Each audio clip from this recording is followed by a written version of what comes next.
الله أكبر الله أكبر لا إله إلا الله والله أكبر الله أكبر ولله الحمد. الله أكبر الله أكبر لا إله إلا الله والله أكبر الله أكبر ولله الحمد. الله أكبر الله أكبر لا إله إلا الله والله أكبر الله أكبر ولله الحمد. الحمد لله الحمد لله نحمده ونستعينه ونستغفره ونؤمن به ونتوكل عليه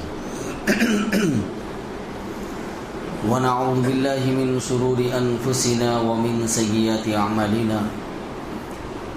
من يهده الله فلا مضل له ومن يضلله فلا هادي له ونشهد أن لا إله إلا الله وحده لا شريك له ونشهد أن سيدنا ومولانا محمدا عبده ورسوله. أما بعد فأعوذ بالله من الشيطان الرجيم. بسم الله الرحمن الرحيم. قال الله تبارك وتعالى في القرآن المجيد وَلَقَدْ نَعْلَمُ أَنَّكَ يَضِيقُ صَدْرُكَ بِمَا يَقُولُونَ فَسَبِّحْ بِحَمْدِ رَبِّكَ وَكُن مِّنَ السَّاجِدِينَ وَاعْبُدْ رَبَّكَ حَتَّى يَأْتِيَكَ الْيَقِينُ. وقال الله تعالى في موضع آخر من عمل صالحا من ذكر أو أنثى وهو مؤمن فلنحيينه حياة طيبة وَلَنَجْزِيَنَّهُمْ أَجْرَهُمْ بِأَحْسَنِ مَا كَانُوا يَعْمَلُونَ. وقال الله تعالى في موضع آخر من جاء بالحسنة فله عشر أمثالها ومن جاء بالسيئة فلا يجزى إلا مثلها وهم لا يظلمون. قال الله تبارك وتعالى قد أفلح من تزكى وذكر اسم ربه فصلى. وقال رسول الله صلى الله عليه وسلم إن لكل قوم عيدا وهذا عيدنا. وقال رسول الله صلى الله عليه وسلم فإذا كان يوم عيدهم يعني يوم فطرهم باها بهم ملائكته فقال يا ملائكتي ما جزاء أجير وفى عمله قالوا ربنا جزاؤه أن يوفى أجره قال ملائكتي عبيدي وإمائي قضوا فريضتي عليه ثم خرجوا يعجون إلى الدعاء وعزتي وجلالي وكرمي وعلوي مكاني وعلوي وارتفاع مكاني لأجيبنهم قال فيرجعون مغفورا لهم وبدلت سيئاتكم حسنات او كما قال علیہ الصلاۃ والسلام.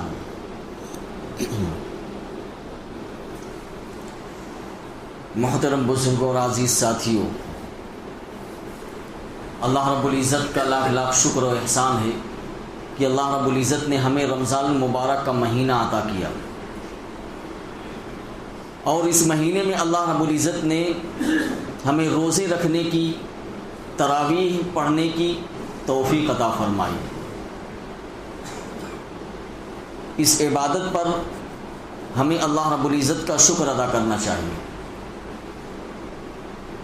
کیونکہ شکر اللہ رب العزت نے قرآن کریم میں ارشاد فرمایا کہ لَإِن شَكَرْتُمْ لَأَزِيدَنَّكُمْ. اگر شکر ہم ادا کریں گے اللہ رب العزت کا تو اللہ رب العزت جو نعمتیں، جس نعمت پر ہم شکر ادا کر رہے ہیں، اللہ رب العزت اس نعمت کو بڑھا دیتے ہیں. اس لیے سب سے پہلے ہم اللہ رب العزت کا شکر ادا کریں کہ اللہ رب العزت آپ نے ہمیں رمضان المبارک کا مہینہ عطا کیا ہے، آپ کا بہت بہت شکر و احسان ہے. اور مزید احسان یہ کہ اس میں ہمیں روزے رکھنے کی توفیق عطا فرمائی اور تراویح پڑھنے کی اور تراویح میں قرآن سننے یا سنانے کی اللہ رب العزت نے توفیق عطا فرمائی. یہ اللہ رب العزت کا شکر ادا کریں. اور دوسرے نمبر پر اللہ سے استغفار بھی کریں. دو چیزیں آج کے دن کرنی ہیں. ایک اللہ کا شکر ادا کرنا ہے, دوسرے استغفار بھی کرنا ہے. استغفار کیوں کرنا ہے؟ استغفار اس وجہ سے کرنا ہے کہ دیکھیے اللہ رب العزت نے جو توفیق عطا فرمائی, جس عمل کو ہم نے انجام دیا وہ عمل اللہ کی شان کے مطابق نہیں ہے. ہم نے روزے رکھے یقیناً, لیکن جیسے روزے رکھنے چاہیے تھے اے اللہ ہم نے ویسے روزے نہیں رکھے جو آپ کی شان کے لائق. جیسے تراویح پڑھنی چاہیے تھی ہم نے ویسے نہیں پڑھی, یا جیسے عبادت انجام دینی چاہیے تھی رمضان المبارک میں ہم نے ویسے انجام نہیں دی. اس میں اللہ ہم سے کچھ کوتاہیاں ہو گئی ہیں. اس کوتاہی پر اے اللہ ہم آپ سے استغفار کرتے ہیں. تو دو چیزیں, اللہ کا شکر ادا کریں اور شکر ادا کرنے کے ساتھ ساتھ استغفار بھی کریں. کیونکہ کوئی بھی عبادت بندہ جو ہے جب انجام دیتا ہے بندہ کمزور ہے, ناقص ہے, اس لیے اس سے کوئی بھی عمل جو صادر ہوگا وہ کمزور اور ناقص ہی ہوگا. یہی وجہ ہے کہ جب ہم فرض نماز پڑھتے ہیں تو اللہ کے رسول نے تلقین کر رکھی ہے کہ فرض نماز کے بعد 3 مرتبہ جب سلام پھیر لیتا ہے امام یا سلام ہم پھیر لیتے ہیں تو 3 مرتبہ آپ دیکھتے ہیں کہ استغفر اللہ استغفر اللہ استغفر اللہ کرتے ہیں. یہ اللہ کے رسول صلی اللہ علیہ وسلم کا بتایا ہوا عمل ہے. یہ استغفر اللہ کیوں پڑھتے ہیں؟ اس لیے پڑھتے ہیں کہ ہم نے نماز تو ادا کر لی, جو اللہ رب العزت نے توفیق دی, جو نماز تھی فجر کی, ظہر کی, عصر کی, مغرب کی, جو بھی نماز تھی ہم نے ادا کی اللہ کی توفیق سے, لیکن جیسی نماز ہم کو پڑھنی چاہیے تھی اے اللہ ہم ویسے نہیں, اس نماز کو ایسے ہم نہ پڑھ سکے, اس لیے ہم آپ سے استغفار کرتے ہیں. اس لیے 3 مرتبہ ہر نماز کے بعد جو ہے سلام پھیرنے کے بعد استغفر اللہ استغفر اللہ استغفر اللہ کہتے ہیں. یہ اس کا مطلب یہی ہے کہ ہم نے جیسی نماز ادا کرنی چاہی تھی اللہ ادا نہیں کی, ہم اس پر جو ہے جو کمی کوتاہی ہو گئی ہے آپ معاف کر دیجئے اس کو.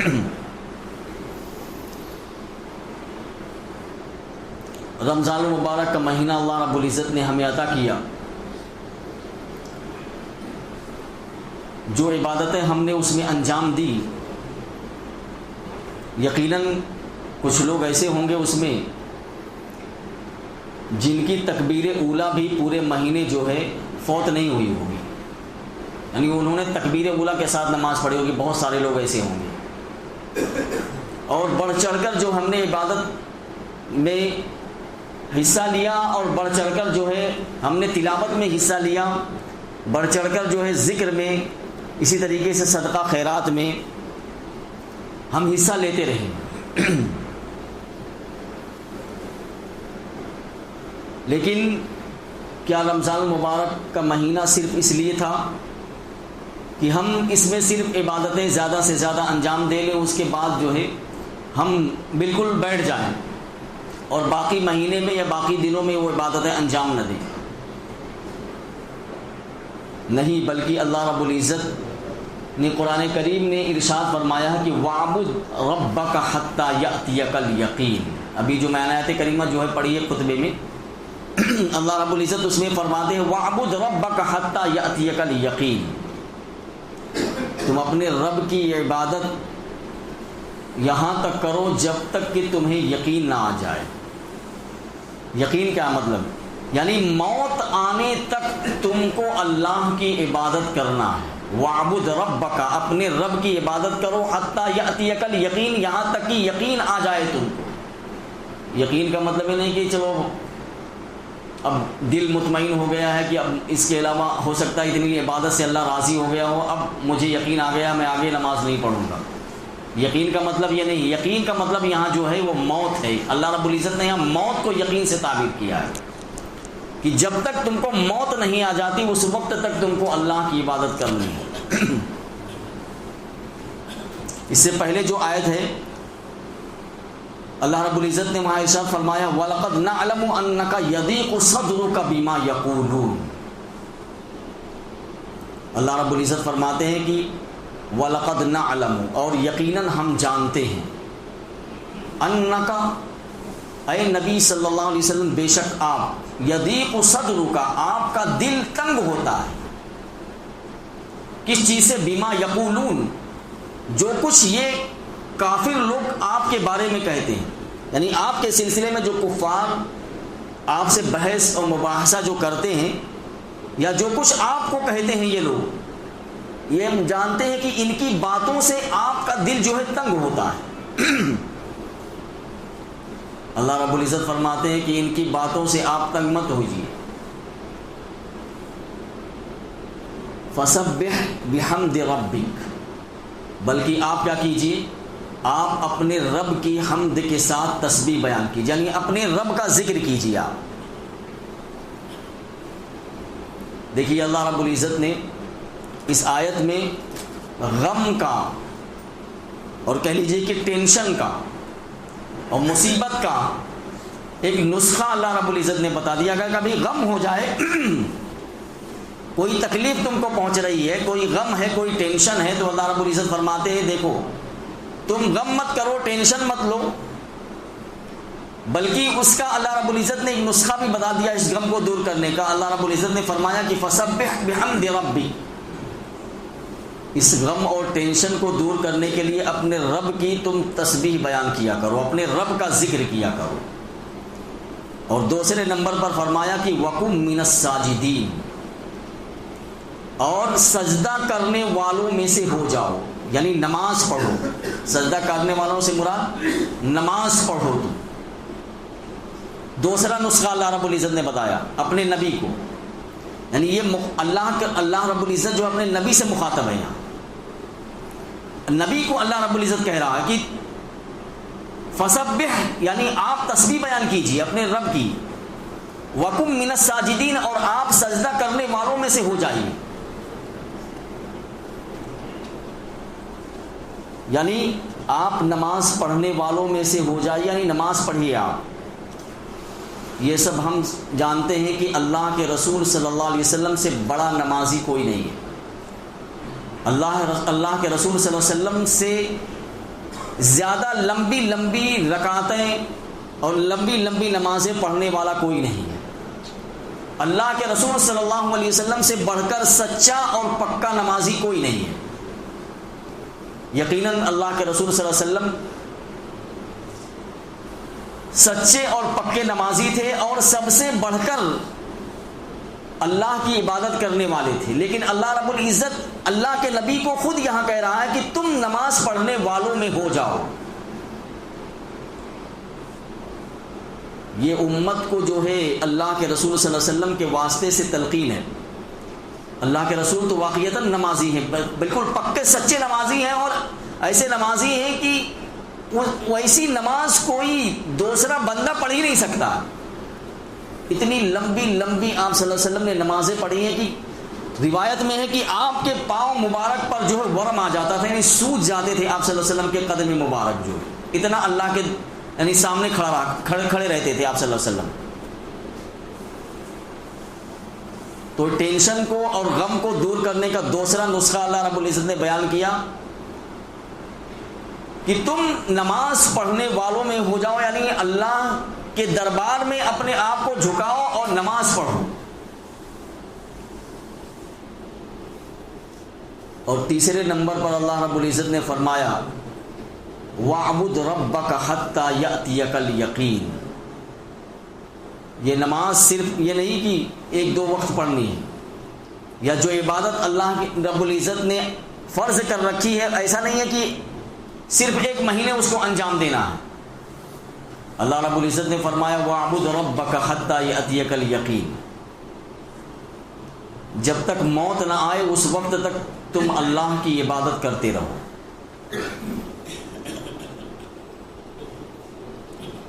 دیکھیے اسلام نے جو ہے جو بھی خوشی یا غم جو بھی موقع ہوتا ہے، تو اسلام نے خوشی اور غم کے موقع پر انسان کو آزاد نہیں چھوڑا ہے۔ ایسا نہیں ہے کہ انسان جو ہے خوشی میں چاہے جتنا خوشی حاصل ہو گئی تو آزاد ہو گیا، جیسے چاہے اس خوشی کو جو ہے بجا لائے ہو، یا غم اگر آ گیا اس کو تو اتنا غم آ گیا ہے کہ وہ اتنی تکلیف میں مبتلا ہو گیا کہ اب وہ اللہ کے فرمان کو بھی وہاں چھوڑ رہا ہے۔ ایسا نہیں، اسلام نے اس کو آزاد نہیں چھوڑا ہے۔ چاہے خوشی کا موقع ہو چاہے غمی کا موقع ہو، اللہ رب العزت نے ہمیں ایک دین دیا ہے، اس دین کو ہمیں خوشی میں بھی بجا لانا ہے اور اس دین کو ہمیں غمی میں بھی بجا لانا ہے، یعنی اس دین پر ہمیں عمل کرنا ہے، چاہے خوشی کا موقع ہو چاہے غمی کا موقع ہو۔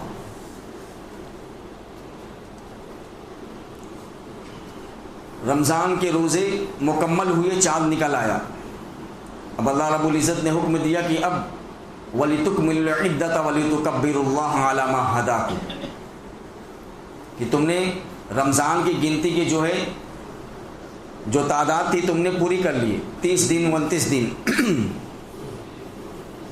چاہے روزے 29 کے ہوں یا 30 کے، چاہے مہینہ جو ہے 29 کا ہو یا 30 کا، اللہ رب العزت 30 روزوں کا ہی ثواب اس کو دیتے ہیں۔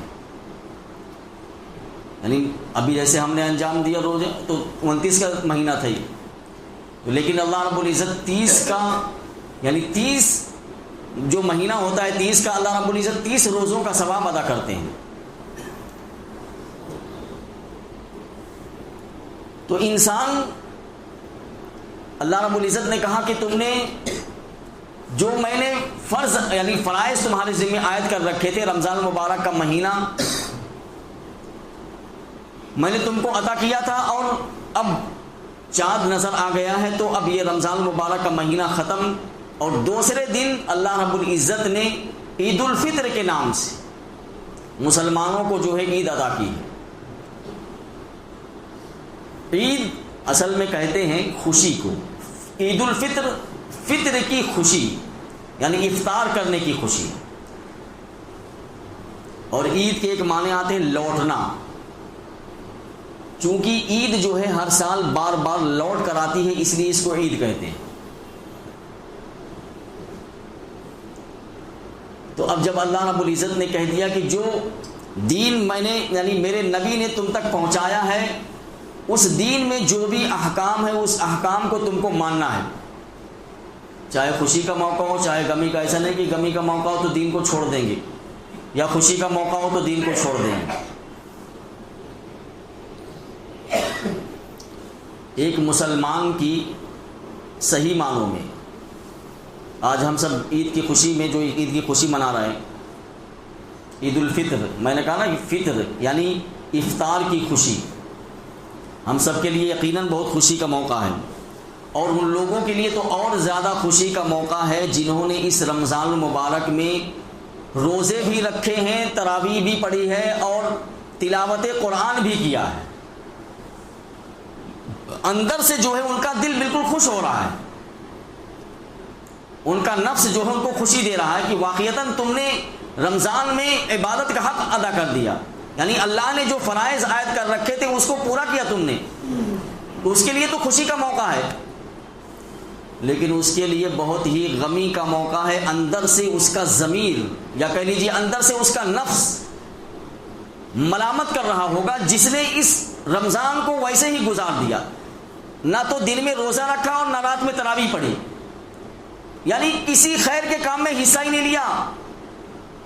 تو ایسے شخص کا ضمیر آج کے دن جو ہے اس کو ملامت ضرور کرے گا، یعنی چاہے کوئی کہے کچھ نہ کہے لیکن اندر سے ضمیر ضرور ملامت کرے گا اس کہ اللہ نے اتنا بابرکت مہینہ تجھ کو عطا کیا تھا لیکن تو نے اس میں کچھ نہیں کیا۔ اللہ کے رسول صلی اللہ علیہ وسلم نے کہا نا کہ جو شخص رمضان کا مہینہ پائے اور اللہ رب العزت کی اس میں بخشش نہ کرا سکے وہ، تو اس سے بڑا محروم اور بدبخت اور شقی شخص کوئی نہیں ہے۔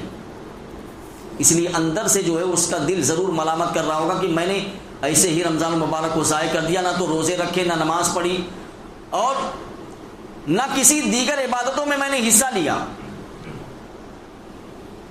تو یہ فطر یعنی عید کی خوشی، حقیقی خوشی ان کے لیے ہے جنہوں نے اس رمضان المبارک میں روزے رکھے ہیں، اللہ کی عبادت کی ہے، تراویح میں قرآن سنا ہے یا سنایا ہے اور قرآن پاک کی تلاوت کی ہے، دیگر خیرات اور صدقات کے کام جو ہیں انجام دیے۔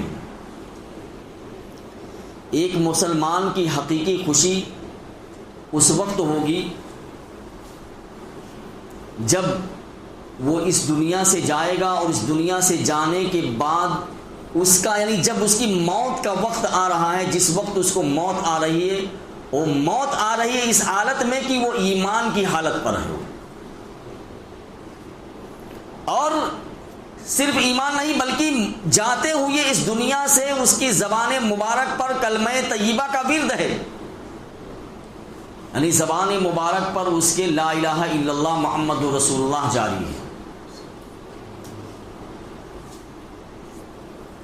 ہم نے سمجھا کہ رمضان مبارک میں صرف عبادت انجام دے دے ایک مہینہ بس، لیکن ایک مسلمان کی میں نے کہا نا کہ حقیقت یعنی عبادت سے چھٹی کب ہوگی؟ جب موت آئے گی، جب ہمارا جنازہ جو ہے اٹھے گا اس وقت ہم کو عبادت سے چھٹی ملنے والی ہے۔ جب تک ہمارا جنازہ نہیں اٹھ رہا ہے وَاعْبُدْ رَبَّكَ حَتَّى يَأْتِيَكَ الْيَقِينُ، اس وقت تک ہمیں اللہ کی عبادت کو انجام دینا ہے۔ اور یہ جو خوشی ہے اس حقیقی خوشی کو، یعنی یہ حقیقی خوشی جو ابھی ہم کو عارضی طور پر ملی ہوئی ہے، یہ صحیح خوشی کے اندر اس وقت تبدیل ہوگی جب ہماری موت ایمان کی حالت میں اور کلمہ طیبہ پڑھتے ہوئے آئے، پھر تو ہم کامیاب ہیں۔ قرآن کریم کہتا ہے یا ایتھا النفس المطمئنہ ارجعی الی ربک راضیۃ مرضیہ، جب اللہ کی طرف سے یہ حکم آ جائے یا ایتھا النفس المطمئنہ، یہ اے نفس مطمئنہ ارجعی الی ربک راضیۃ مرضیہ، اپنے رب کی طرف چلو، لوٹ چلو اپنے رب کی طرف، کس حال میں کہ تم اللہ سے راضی ہو اور اللہ تم سے راضی ہے۔ یہ ہے حقیقی خوشی۔ جب یہ سرٹیفکیٹ مل جائے تو سمجھ لو بہت صحیح معنی میں ہم کو خوشی ملی ہے اور ہماری عید کا دن ہے وہ۔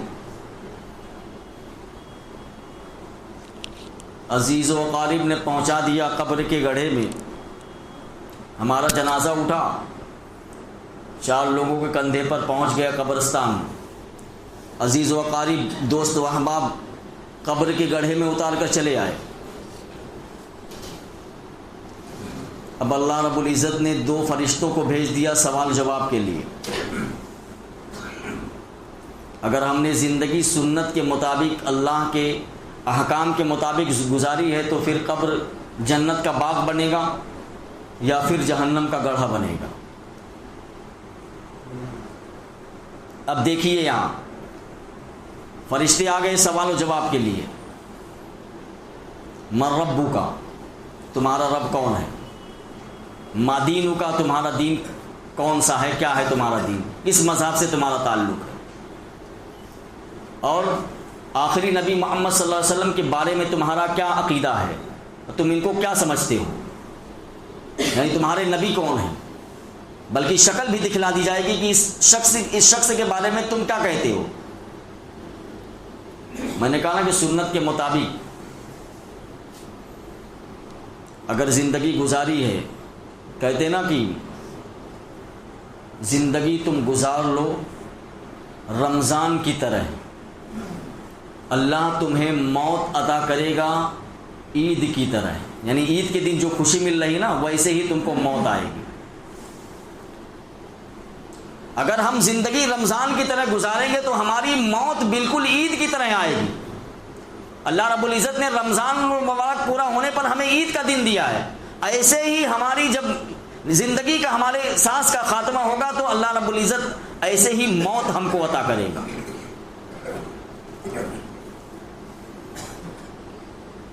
اب اگر تینوں سوالوں کے جواب دے لیے تو صحیح معنوں میں اس کے لیے اس دن حقیقی عید ہوگی، صحیح معنوں میں اس کے لیے عید ہوگی۔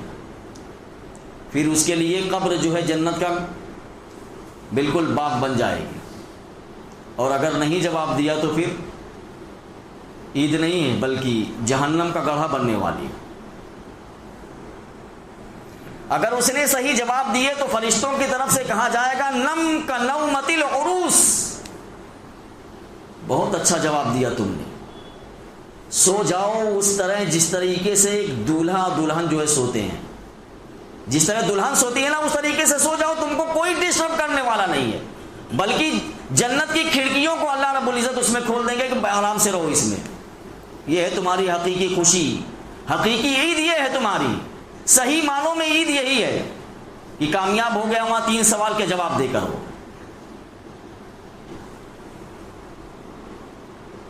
اس کے بعد میدان حشر قائم ہوگا. وَنَضَعُ الْمَوَازِينَ الْقِسْطَ لِيَوْمِ الْقِيَامَةِ. اب سارے لوگ پریشان ہیں، میدان حشر قائم ہے، افراتفری مچی ہوئی ہے. ابھی آپ جائیں نا بڑے اسٹیشنوں پہ، دادر وغیرہ پہ جائیں، اسٹیشنوں پر دیکھیے جب بھیڑ کا وہ ہوتا ہے، بھیڑ نہ وہ ویسے بھی جائیں بڑے اسٹیشنوں پر تو ہر وقت 24 گھنٹہ کیا افراتفری کا عالم ہوتا ہے، یہاں سے وہاں، وہاں سے یہاں. یعنی آدمی جو ہے دیکھتا ہے تو حیران ہو جاتا ہے کہ کیا منظر ہے یہ دنیاوی منظر ہے افراتفری کا. قیامت کا دن جب منظر وہ ہوگا آپ اپنی آنکھوں سے جب دیکھیں گے تو آپ کو واقعتاً اس وقت آپ کو احساس ہوگا کہ ہم نے دنیاوی زندگی کس طریقے سے ہم نے گزاری ہے اور کتنا پریشانی کے عالم میں ہم یہاں ہیں.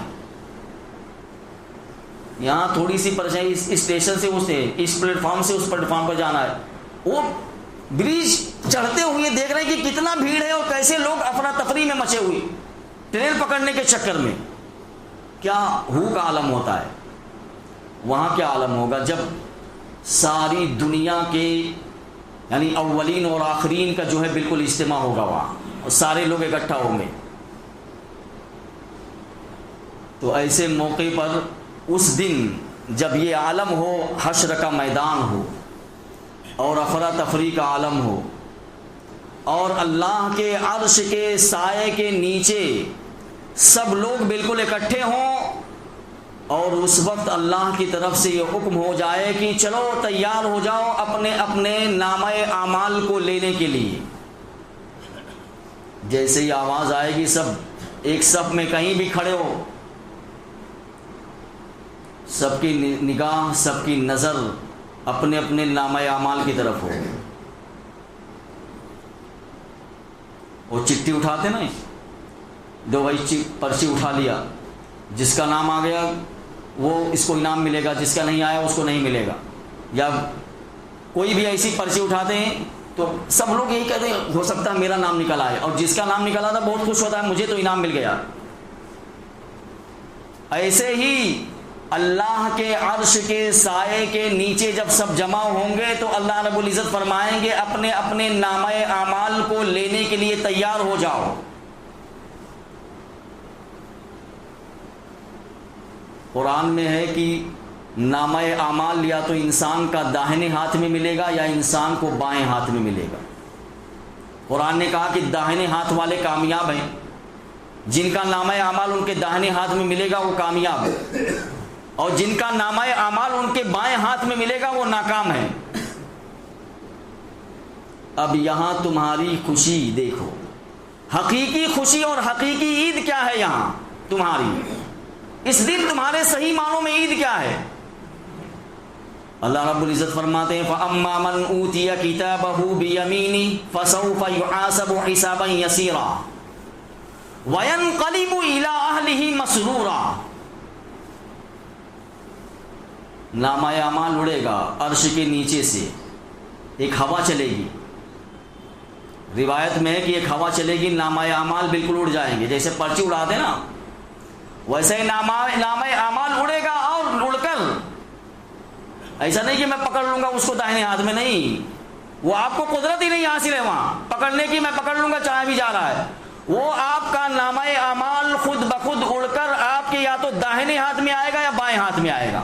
آپ کو صرف کھڑے رہنا ہے وہاں، آپ کا نامہ اعمال خود ہوا کے ذریعے سے چل کر آپ کے پاس پہنچے گا. اب آپ کے داہنے ہاتھ میں اگر آ گیا تو اللہ رب العزت کہتے ہیں فَسَوْفَ يُحَاسَبُ حِسَابًا يَسِيرًا. نامہ اعمال اس کو داہنے ہاتھ میں ملا تو اللہ رب العزت کہتے ہیں کہ ہم اس کا ان قریب جو ہے آسان حساب لیں گے. وَيَنْقَلِبُ إِلَىٰ أَهْلِهِ مَسْرُورًا. اپنا اعمال نامہ لے کر پہنچے گا گھر والوں کے پاس خوشی خوشی. اللہ رب العزت کہتے ہیں دکھلائے گا یہ دیکھو مجھے نامہ اعمال داہنے ہاتھ میں ملا، یہ دیکھو میں کامیاب ہو گیا، اللہ نے میرا نامہ اعمال مجھے داہنے ہاتھ میں دیا ہے. اور اگر بائیں ہاتھ میں ملے گا اللہ رب العزت کہتے ہیں وَأَمَّا مَنْ أُوتِيَ كِتَابَهُ وَرَاءَ ظَهْرِهِ. پیٹھ کے پیچھے سے اگر اس کے بائیں ہاتھ میں جو اس کو نامہ اعمال مل گیا فسوف يدعو ثبورا، پھر تو اس کے لیے دوستو بہت بڑی یعنی ناکامی کی چیز ہے، گھٹانے کی خسارے کی چیز ہے، جہنم کی طرف اس کو جو ہے بلایا جائے گا، جہنم کی طرف اس کو ہانکا جائے گا، یعنی اس جہنم اس کا ٹھکانہ ہوگا پھر وہ وَيَصْلَىٰ سَعِيرًا، اللہ رب العزت کہتے ہیں کہ اس کو عنقریب جو ہے جہنم کی بھڑکتی ہوئی آگ میں داخل کیا جائے گا اس کو۔ تو اگر صحیح معنوں میں حقیقی عید کیا ہے؟ اس دن اگر ہم نے ہمارا نامہ اعمال یہاں داہنے ہاتھ میں مل گیا تو یہ حقیقی عید ہماری، صحیح معنوں میں ہماری عید ہے یہاں، لیکن اگر ہم ناکام ہو گئے وہاں تو اس لیے میں کہتا ہوں بار بار وہی جملہ کہ زندگی گزار لو رمضان کی طرح، موت آئے گی عید کی طرح۔ تو ہم زندگی میں فیصلہ کریں کہ ہمیں زندگی کیسے گزارنی ہے، اور صرف یہی نہیں، اللہ کے عرش جب نامہ اعمال مل جائے گا نا تو اللہ رب العزت کہتے ہیں وَنَضَعُ الْمَوَازِينَ الْقِسْطَ لِيَوْمِ الْقِيَامَةِ، ہم میزان عمل، میزان یعنی ترازو ہم قائم کریں گے قیامت کے دن نامہ اعمال کو تولنے کے لیے، اور انسان کو حکم ہوگا کہ جاؤ اپنا اپنا نامہ اعمال جو ہے تولوا لو۔ دیکھو نیکیوں کی گنتی نہیں ہوگی تم نے کون سی نیکی کی ہے، کتنے، 1 2 3 4 نہیں، بلکہ اللہ رب العزت کہتے ہیں جو بھی عمل تم نے کیا اس عمل کا وزن ہوگا،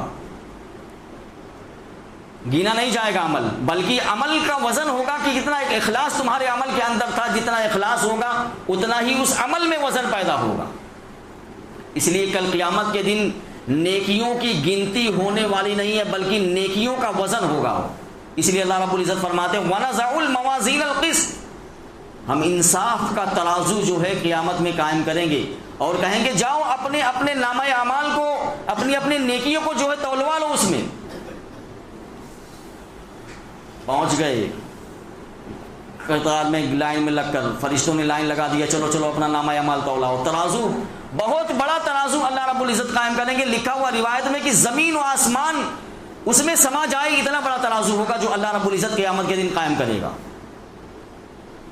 کانٹے پہ جاتے ہیں تولوانے کے لیے، ایسے ہی یہاں آؤ اپنا اپنا نامہ اعمال رکھو، اپنی اپنی نیکیاں یہاں، اور دیکھتے رہو کانٹا جھک کدھر رہا ہے، ادھر جا رہا ہے ادھر جا رہا ہے، ایک طرف نیکی ہے ایک طرف بدی ہے، انسان کی دونوں نیکی اور بدی دونوں کو تولا جائے گا۔ اب فرشتے کہیں گے دیکھتے رہو کانٹے کی طرف، تمہارا کانٹا کس طرف جھک رہا ہے دیکھو ذرا، اگر ہمارا پلڑا جو ہے نیکیوں کا جھک گیا، بھاری ہو گیا، اللہ رب العزت کہتے ہیں کامیاب، جاؤ تم۔ اور اگر ہم نے دیکھا کہ ہماری نیکیوں کا پلڑا جھکا نہیں بلکہ برائیوں کا پلڑا جھک گیا ہے، اللہ رب العزت کہتے ہیں ناکام، تمہاری کوئی خوشی، تمہاری کوئی عید نہیں ہے۔ تو صحیح معنوں میں عید یہاں ان لوگوں کی ہوگی جن کا نیکیوں کا پلڑا جو ہے جھک جائے گا، بھاری ہو جائے گا۔ فَأَمَّا مَنْ ثَقُلَتْ مَوَازِينُهُ فَهُوَ فِي عِيشَةٍ رَاضِيَةٍ، اللہ رب العزت کہتے ہیں سورہ قاریہ کے اندر کہ جس شخص کا وزن یعنی بھاری ہو گیا اس کا پلڑا نیکیوں کا، تو اللہ رب العزت کہتے ہیں فَهُوَ فِي عِيشَةٍ رَاضِيَةٍ، تو وہ بالکل عیش میں ہوگا، یہی حقیقی خوشی ہے اس کی، یہی حقیقی عید ہے اس کی اس دن۔ وَأَمَّا مَنْ خَفَّتْ مَوَازِينُهُ فَأُمُّهُ هَاوِيَةٌ، اور جس کے نیکی کا پلڑا جو ہے ہلکا ہو گیا، بدی کا پلڑا جو ہے جھک گیا اور نیکی کا پلڑا جو ہے ہلکا ہو گیا، فَأُمُّهُ هَاوِيَةٌ، تو اس کا ٹھکانہ جو ہے ہاویہ یعنی جہنم ہے۔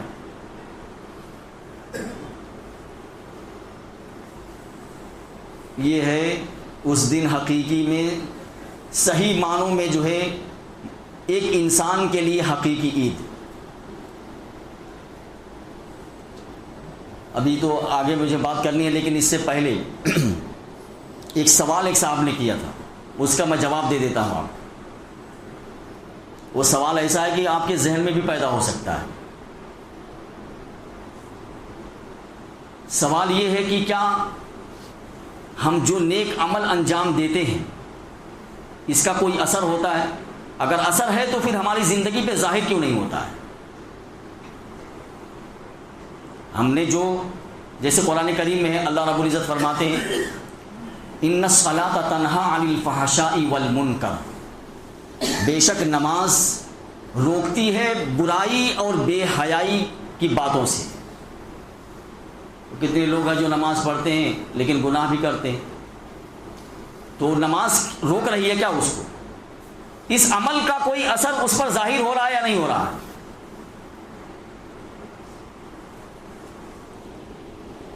کہ میں نماز پڑھتا ہوں لیکن میں گناہ بھی کرتا ہوں، میری نماز تو مجھے گناہ سے روکتی نہیں۔ اللہ رب العزت فرما رہا ہے کہ ان الصلاۃ تنہا عن الفحشاء والمنکر، کہ نماز یقیناً برائی اور بے حیائی کی باتوں سے روکتی ہے، یعنی گناہ سے انسان کو روکتی ہے نماز۔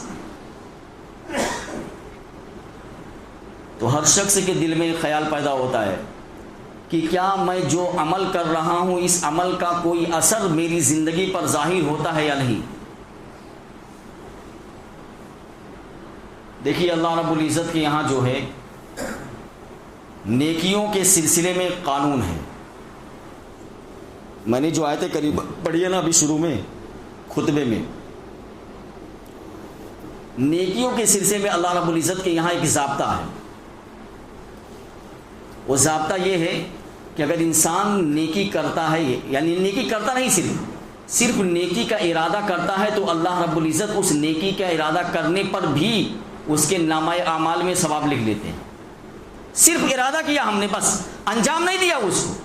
اگر ہم نے اس کو انجام دے دیا تو وہ اللہ کا قانون الگ ہے۔ وہ اللہ کا قانون نیکیوں کے سلسلے میں یہ ہے کہ تم نے اگر اس کا ارادہ بھی کر لیا تو اس ارادہ کرنے پر بھی اللہ اس کو ثواب دیتا ہے وہ،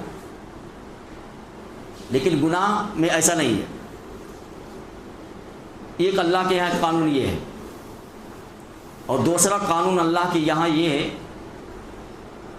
کہ اللہ رب العزت اس نیکی پر، جو نیکی انسان نے انجام دی ہے اس نیکی پر 10 گنا اس کو اجر دیتا ہے۔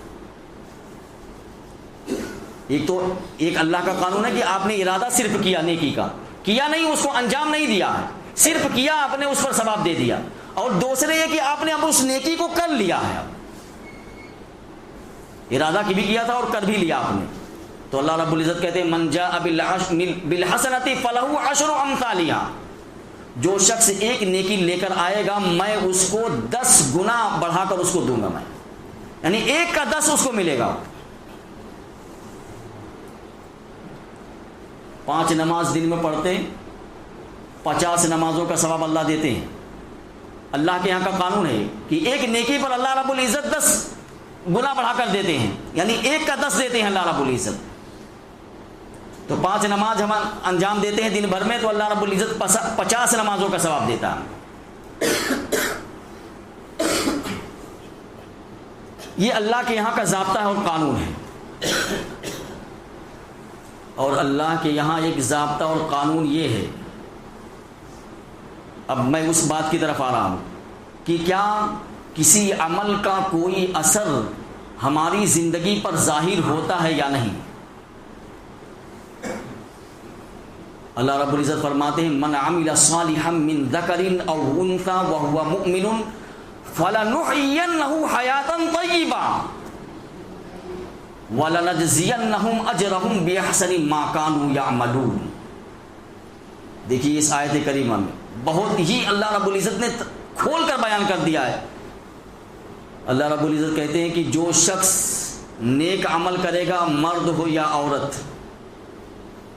کوئی بھی نیکی کا کام انجام دے گا، من عمل صالحا من ذکر او انثى، بس شرط یہ ہے کہ وہ ایمان والا ہو۔ بس اللہ رب العزت کہتے ہیں فَلَنُحْيِيَنَّهُ حَيَاةً طَيِّبَةً، ہم اس کی دنیاوی زندگی، یعنی جو دنیا میں وہ زندگی گزار رہا ہے اس دنیاوی زندگی کو حیات طیبہ بنا دیتے ہیں، بہترین زندگی بنا دیتے ہیں۔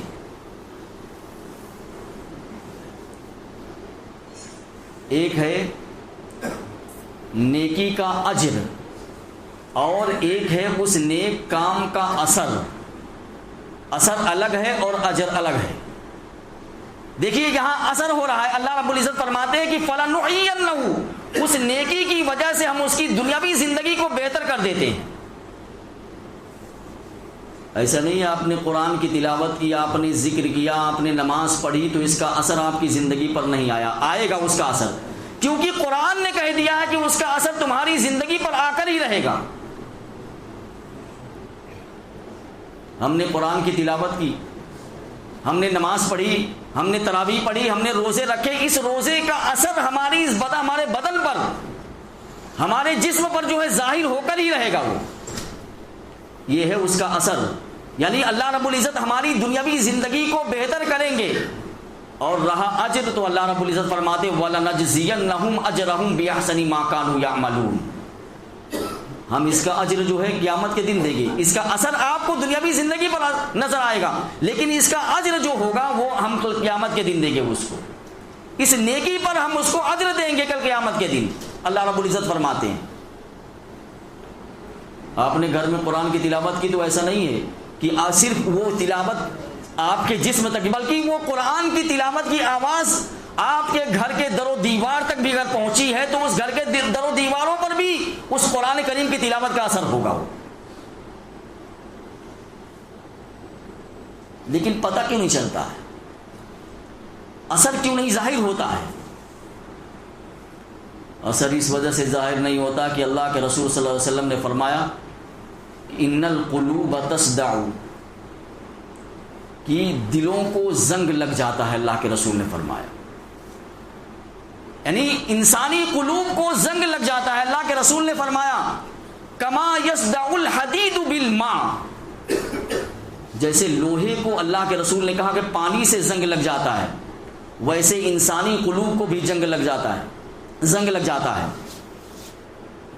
اللہ کے رسول صلی اللہ علیہ وسلم سے فرمایا گیا قیل ما جلاؤھا یا رسول اللہ، اے اللہ کے رسول اس زنگ کو دور کرنے کا، صاف کرنے کا کیا نسخہ ہے، کیا طریقہ ہے؟ تو اللہ کے رسول نے فرمایا بکثرت تلاوت القرآن وکثرت ذکر الموت۔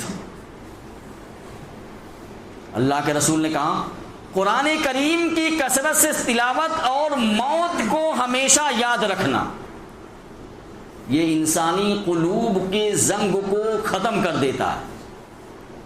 اللہ کے رسول نے فرما دیا، بات بالکل صحیح ہے، اس میں کسی شک و شبہے کی کوئی گنجائش نہیں ہے۔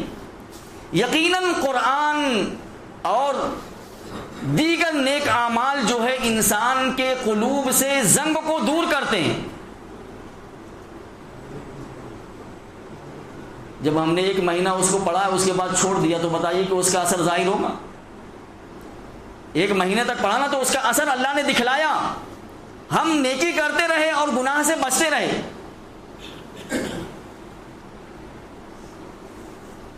اچھی زندگی اللہ رب العزت دیتے ہیں نیکی کرنے سے۔ جو نوجوان ہے دیکھیے، اب 5 وقت کی پابندی سے اگر انسان نماز پڑھتا ہے تو اس 5 وقت کی پابندی سے نماز پڑھنے کی وجہ سے اللہ رب العزت اس کے جسم کو بھی پاک رکھتے ہیں اور اس کے روح کو بھی پاک رکھتے ہیں۔ کیوں؟ نوجوان سوچتا ہے یار 5 وقت کی نماز پڑھنا ہے، اس کی وجہ سے میں اپنے کپڑے کو بھی پاک رکھوں گا اور اپنے جسم پر بھی کوئی گندگی نہیں رکھنے دوں گا، کیونکہ مجھے نماز پڑھنی ہے۔ تو اس نماز پڑھنے کی وجہ سے اللہ رب العزت جو ہے اس کے جسمانی پاکیزگی اس کو عطا فرماتے ہیں اور روحانی پاکیزگی بھی اس کو عطا فرماتے ہیں۔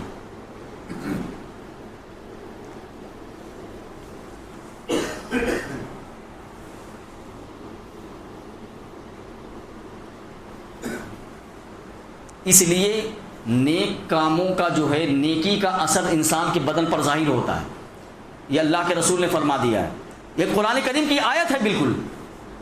اجر تو اس کا، جو آپ نے قرآن کریم کی تلاوت کی اس کا اجر تو اللہ کے یہاں محفوظ ہو گیا، 1 پر 10، 1 حرف پر 10 اللہ رب العزت کل قیامت کے دن دے گا۔ اللہ رب العزت فرماتے ہیں کہ میں قیامت کے دن اس کا اجر دوں گا، اس کا ثواب جو ہے میں دنیا میں نہیں دوں گا، اس کا ثواب میں آخرت میں دوں گا قیامت کے دن۔ لیکن اس کا اثر اللہ رب العزت فرماتے ہیں فَلَنُحْيِيَنَّهُ حَيَاةً طَيِّبَةً، اس کی دنیاوی زندگی کو میں بہتر بنا دوں گا۔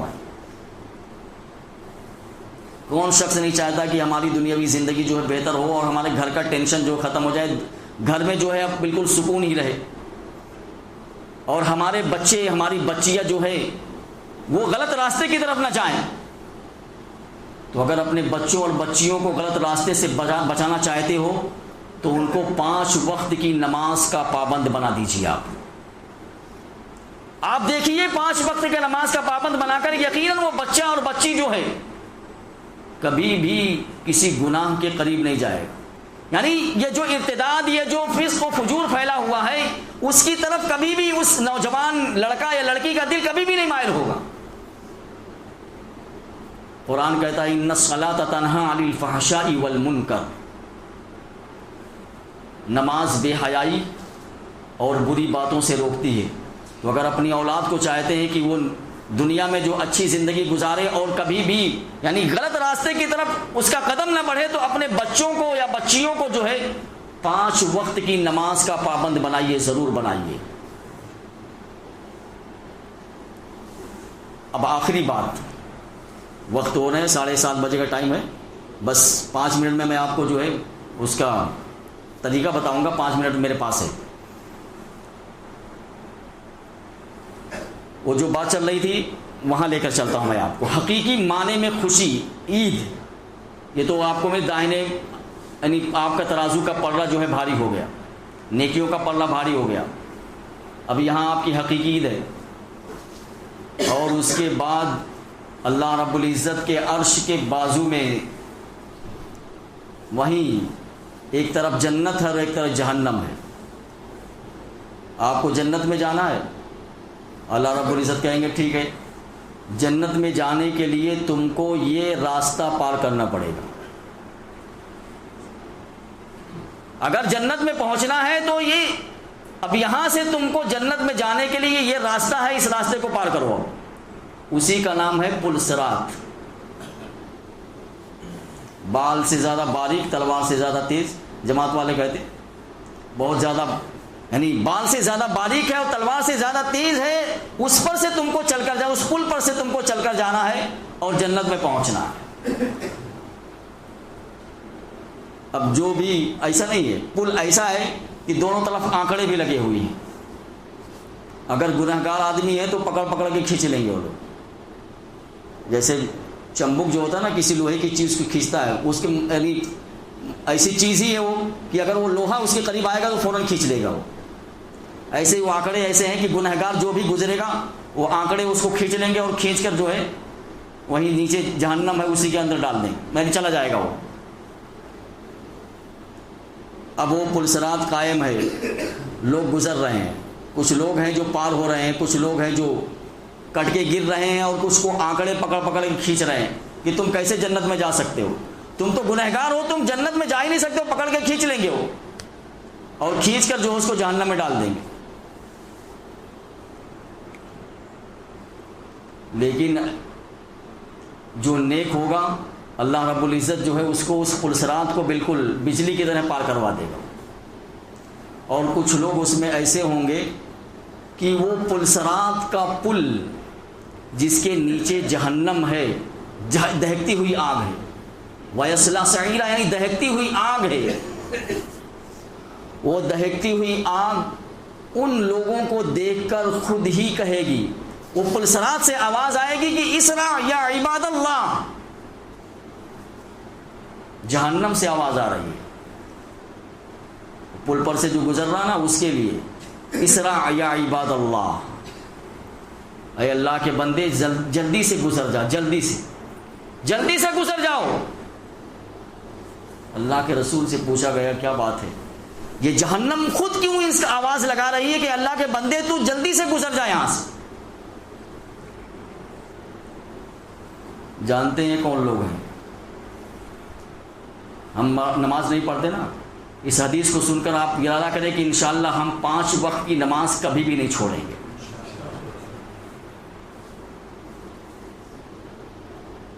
اللہ کے رسول نے فرمایا کہ وہ لوگ ہیں جن کے اعضاء وضو کی وجہ سے تر رہا کرتے تھے، یعنی جو وضو کیا کرتے تھے اور وضو کر کے نماز پڑھی، نماز کی پابندی کیا کرتے ہیں. ظاہر سی بات ہے جب آدمی نماز پڑھے گا تو وضو کرے گا،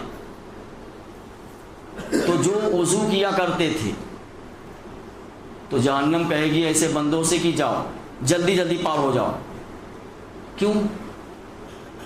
وہ جہنم کہے گی کہ اللہ کے بندے تم میرے اوپر سے جلدی سے گزر جا، کیونکہ کہیں ایسا نہ ہو کہ تیرے پیر میں جو تری ہے وضو کے پانی کی، اس وضو کے پانی کی تری سے کہیں میری آگ بجھ نہ جائے، اس لیے مجھے ڈر ہے کہ کہیں تمہارے اس وضو کے پانی کی تری میرے آگ کو بجھا نہ دے، اس لیے جلدی سے تم گزر جاؤ، یعنی میں ٹھنڈی نہ ہو جاؤ کہیں، یعنی جہنم خود کہہ رہی ہے تم چلے جاؤ۔ انسان وضو کرتا ہے، اس کا پیر تر ہوتا ہے، تر اس کے بعد سکھا لیتا، پھر بھی وہ تری تو محسوس رہتی ہے نا، تو وہ تری جو محسوس ہو رہی ہے وضو کرنے کے بعد، اس تری کی وجہ سے، اس پانی کی وجہ سے کہیں میں جہنم کی آگ بجھ نہ جاؤں، اس لیے تم یہاں سے جلدی سے گزر جاؤ۔